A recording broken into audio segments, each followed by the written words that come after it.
job is, or at least the research part of my job, is to try and understand how the universe began. And so I've spent years of my life thinking about the first trillionth of a second after the Big Bang, because it turns out a lot of things happen in that first trillionth of a second.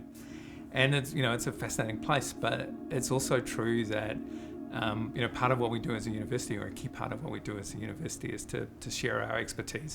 And so what I do for many people is like super abstract, but on the other hand, the skills and basic ideas that I use to do that are the same things that we bring into a first year classroom.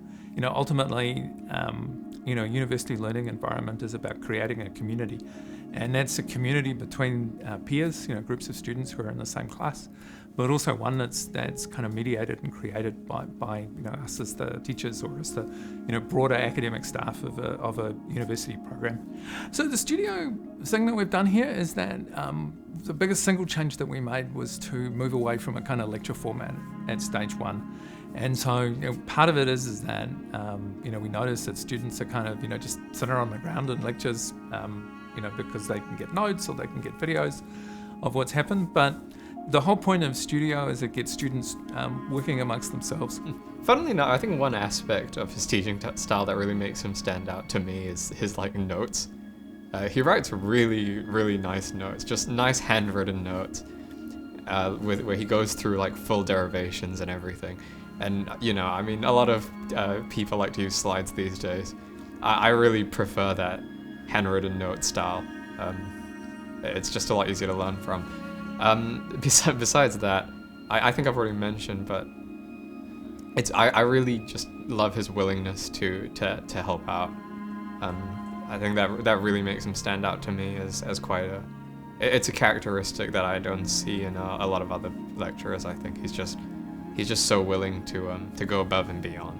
I think Richard makes an excellent teacher because he is able to enliven his lectures with examples, and he's able to put the material that he's presenting into context for the students to understand, and he brings the students, the audience, along with him in this telling a story about the material he's presenting, and that telling a story helps solidify the concepts in your mind, and you feel like you are a part of this journey along with him as he's explaining these things to you, rather than just being somebody who is throwing information out in front of you and asking you to pick it up. He's bringing you along on this journey.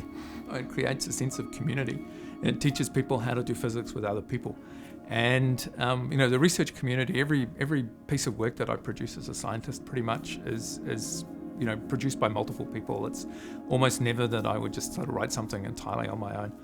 And so what we're aiming for our students to do is that they learn how to connect and collaborate. And so everyone who comes through our program goes through the studio program, and so that gives us a kind of, even our courses at second and third year are lecture-based, but it gives us a coherent group of students that have connections with their colleagues, and it's a great thing to be able to do at a big university, to make sure that everybody who comes through physics is going to know a group of their peers and know how to interact with them.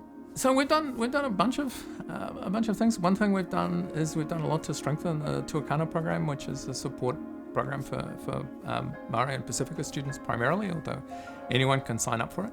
And so we've made sure that it's well staffed and well supported, that it's well communicated to students.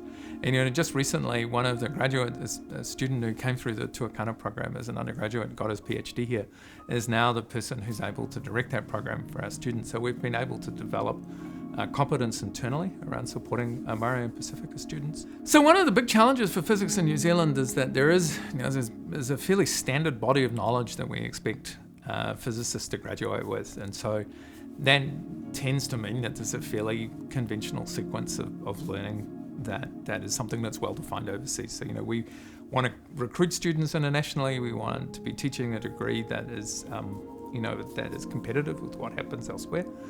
So we don't necessarily have a lot of choice about content. And the big problem that a lot of our students have is that they arrive at university without having necessarily seen a lot of calculus or without having seen advanced physics.